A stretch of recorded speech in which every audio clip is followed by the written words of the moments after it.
Hello and welcome to this video, the continuation of my video series on Romeo and Juliet. As I always say, if you find this video useful, please do give it a thumbs up and subscribe to the channel. Well, in Act 3, Scene 2, we're in Capulet's orchard with Juliet. Now, Juliet is waiting for Romeo to come to her at night, and in the meantime, what she doesn't actually know at the moment, Romeo has just killed Tybalt and been banished from the city. So we start off with Juliet talking by herself. Gallop apace, you fiery-footed steeds, towards Phoebus's lodging. Such a wagoner as Phaeton would whip you to the west and bring in cloudy night immediately. So she's basically saying, go away, son. I want night to come, because she wants Romeo to come. Spread thy close curtain, love-performing night, that runaway's eyes may wink, and Romeo leap to these arms, untalked of and unseen. So, let the night time come so that Romeo can jump into my arms, hidden from everyone. Lovers can see to do their amorous rites by their own beauties, or if love be blind, it best agrees with night. So she's basically saying, lovers can make love in the dark. You don't need light to have sex. So, or if love is blind, then it's best to do it at night. Come, civil night, thou sober-suited matron, all in black. So she's welcoming the night. She wants darkness to fall so that Romeo can sneak into her room and take her virginity. This is their first opportunity to have sex. And learn me how to lose a winning match. So she's saying, I will submit to Romeo. Played for a pair of stainless maidenhoods, and I will lose my virginity. Hood my unmanned blood baiting in my cheeks with thy black mantle, till strange love grown bold think true love acted simple modesty. So she's saying, I'm new to sex, so let the darkness cover the fact that I will be blushing and really embarrassed to do it until the point where it becomes natural to me. Come night, come Romeo, come thou day and night, for thou wilt lie upon the wings of night, whiter than new snow on a raven's back. So she's saying, come Romeo, come night time. To me you are like daytime in the night. You will lie upon the nights like snow on a raven's back. Come gentle night, come loving black-browed night, give me my Romeo, and when he shall die, take him and cut him out of little stars, and he will make the face of heaven so fine that all the world will be in love with the night, and pay no worship to the garish sun. Oh, I have bought the mansion of a love, but not possessed it. So what she's saying here, there's a play on the word die, which I cover in my ebook. You can buy that for £1.99 if you follow the link in the description. But what she's basically saying is, when Romeo dies, cut him up and make him into stars and pop him in the sky, and then everyone will love the night. A little bit of foreshadowing that, of course, Romeo will die later in the play. She's saying, I've bought a house full of love, but not yet stepped in it. And though I am sold, and this is quite an interesting image, not yet enjoyed. So she's saying, Romeo's taken me as his wife, but not yet got to, use me, to experience me. So boring is today, just like the night before Christmas, is what she means when she says, so tedious is this day as in the night before some festival. To an impatient child that hath new robes and may not wear them. So she's saying it's like I'm so impatient as if I'm some kind of child before a festival such as Christmas and I've got presents, I can't open them yet. And then, here comes my nurse, and she brings news in every tongue that speaks, but Romeo's name speaks heavenly eloquence. So she's saying, well, here comes the nurse, she's obviously got a message, and if she even mentions Romeo's name, then that's great because Romeo's name is heavenly. Of course, that's ironic because we know what the nurse is likely to say. So the nurse comes in with the rope ladder, and Juliet says, now, nurse, what news? What hast thou there? The cords that Romeo bid thee fetch? So, have you got news, and is that the rope ladder? And, just plaguing the nurse with questions. And the nurse says, aye, the cords, yes, it's the rope ladder, and throws them down. And Juliet says, aye, me, what news? Why dost thou wring thy hands? So the nurse is kind of squeezing her hands together in anxiety. And Juliet says, what's your news? Why are you looking so tense? The nurse says, well a day, he's dead, he's dead, he's dead. We are undone, lady, we are undone. So, we are ruined because he is dead. Alack the day, he's gone, he's killed, he's dead. What a terrible day. He's dead, he's killed, he's gone.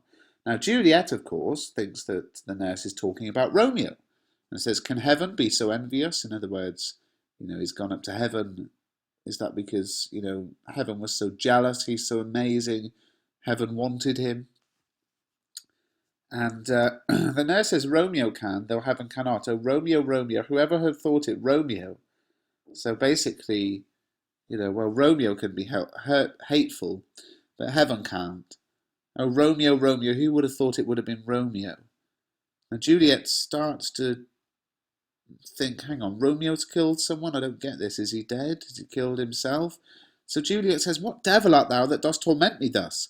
This torture should be roared in dismal hell. Hath Romeo slain himself? Say thou but I, and that bare foul eye shall poison more than the death-darting eye of cockatrice. I am not I, if there be such an eye, or those eyes shut that make thee an answer I. If he be slain, say I, or if not, no. So she's saying, oh no, she's so evil, you're torturing me. Has Romeo killed himself, yes or no? If it's yes, then my life is over, but just tell me straight away, is it yes or no? She's saying, tell me quickly. Brief sounds determine of my weal or woe, so say it quickly, and I will decide whether I'm happy or sad. The nurse, of course, ignores Juliet and carries on. I saw the wound, I saw it with mine eyes. God save the mark, here on his manly breast, a piteous course, a bloody piteous course, pale, pale as ashes, all bedaubed in blood, all in gore blood. I swooned at the sight. So she's saying, I saw this wound, a horrible wound, a bloody wound. He was pale. When I saw him, I fainted. Juliet thinks then, this is all talk of Romeo, and says, oh, break my heart.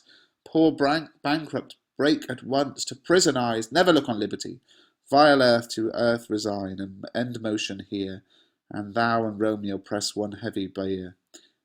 So basically she's saying, oh, my heart's broken, I don't ever want to look at anything again, I give my body to the earth, I'm going to die, so I can lie with Romeo in a coffin, which again, of course, is foreshadowing a little bit the sort of ending of the play and the friar's plan that'll come soon. The nurse says, oh, Tybalt, Tybalt, the best friend I had. So here, eventually, 10 minutes later, the nurse is actually hinting that it's Tybalt. She's saying that Tybalt was her best friend. Oh, courteous Tybalt, honest gentleman. Well, that's not something we've seen of Tybalt at all. That ever I should live to see thee dead. So now we realise it's Tybalt who is dead. Juliet says, what storm is this that blows so contrary? Is Romeo slaughtered, and is Tybalt dead? My dear loved cousin, and my dearer lord? Then dreadful trumpets sound the general doom. For who is living if these two are gone? So she's saying, well, your message is changing now. What are you saying? Is Romeo dead? Is Tybalt dead? Are they both dead? My great cousin and my lord and master Romeo, if they're both dead, the world is ended, for life is over. And now, finally, the nurse gives the answer. Tybalt is gone, Romeo banished. Romeo killed him, he is banished. So, Tybalt's dead, Romeo killed him, and he's not allowed in the city anymore. Now, watching Juliet's reaction here is really interesting. It's analysed in full detail in my ebook, but let's have a think about it. Juliet says, oh God, did Romeo's hands shed Tybalt's blood? So, oh no, was it really Romeo who killed Tybalt? And the nurse says, it did, alas the day it did, so yes. Juliet says, oh serpent heart, hid with a flowering face. So she's talking about Romeo as if he's an evil man hidden underneath beautiful looks. Did ever dragons keep so fair a cave? Did ever a monster seem so nice? Beautiful tyrant, fiend angelical. So she's saying oxymoronic phrases here. You're like an evil angel. Of course, there is an evil angel. The devil in the Bible is a fallen angel, but you get the idea. She's saying that you're two-faced, two-sided, and impossible when you looked so perfect, Romeo, but you're not. Dove-feathered raven, wolvish ravening lamb, despised substance of divinest show, just opposite to what thou justly seemest, a damned saint, an honourable villain. O nature, what hast thou to do in hell when thou didst bower the spirit of a fiend in moral paradise of such sweet flesh? Was ever book containing such vile matters so fairly bound? O that deceit should dwell in such a gorgeous palace. So the same image, time and time again, basically saying, he seems so good, but he's not. The nurse then says there's no trust, no faith, no honesty in men, all perjured, all forsworn, all naught, all dissemblers. Ah, where's my man? Give me some aqua vitae. These griefs, these woes, these sorrows make me old. So basically, the nurse says, well, no men can be trusted. They're all liars, they're all cheats, they're all wicked. And then she wants an alcoholic drink of Peter because she's feeling sad. Now, this is interesting. Fascinating when you compare this to how Romeo reacts to the news of his banishment in the next scene. Shame come to Romeo, says the nurse. So shame on Romeo. Juliet then reacts like this. Blistered be thy tongue for such a wish. He was not born to shame. Upon his brow shame is ashamed to sit. For 'tis a throne where honour may be crowned, sole monarch of the universal earth. Oh, what a beast was I to chide at him. So after sort of 10 or 12 lines of moaning about Romeo, she basically snaps out of it, comes to her senses and says, may blisters grow on your tongue for saying such a thing about Romeo. He's not shameful. Shame wouldn't even sit on him. He is honoured.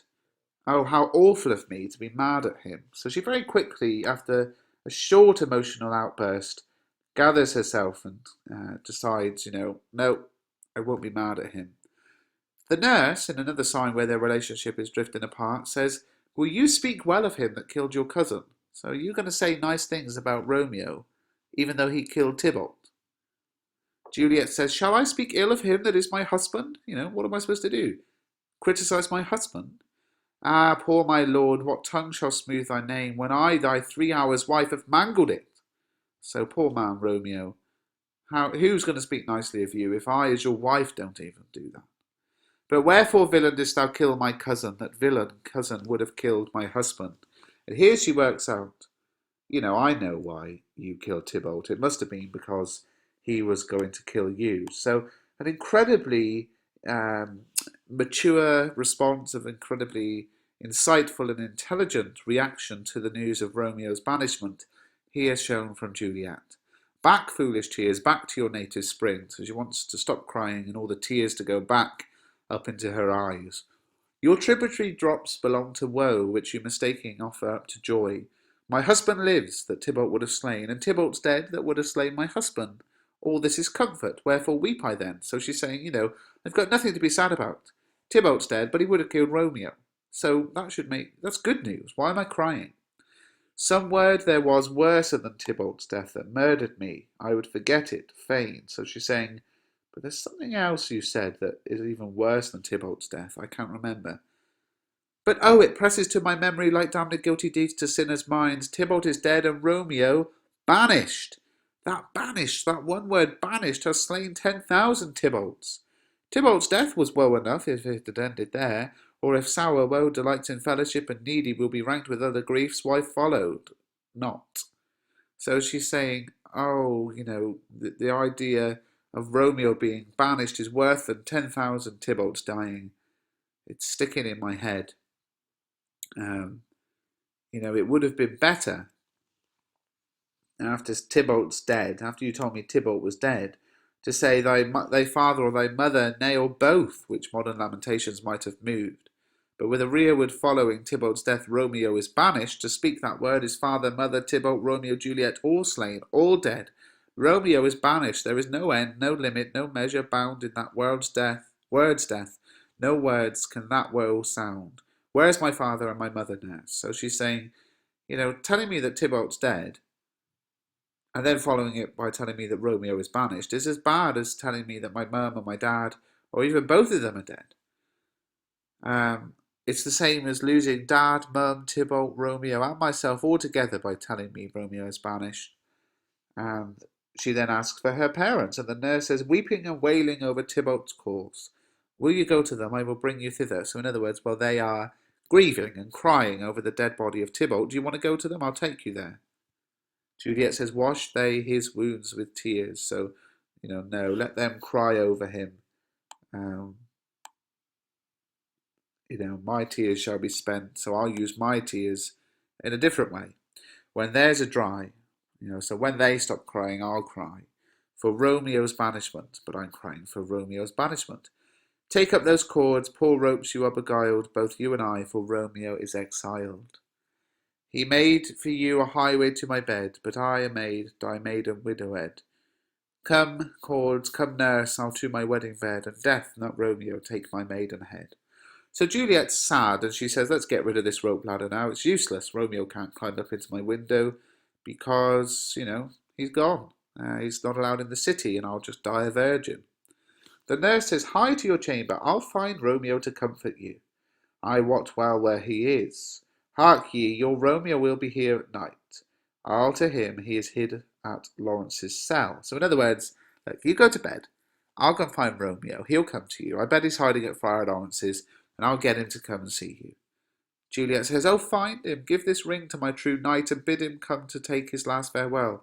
So brilliant, Give him this ring, little reminder that I love him, and ask him to come, and we'll have our final goodbye. So Juliet is saying, we'll have one final time together before he's banished forever. If you found this video useful, please do give it a thumbs up and subscribe to the channel, and pick up the ebook from the link in the description on both Kindle and a PDF copy, which you can open on your computers, you can print it, you can open it on your iPad, etc.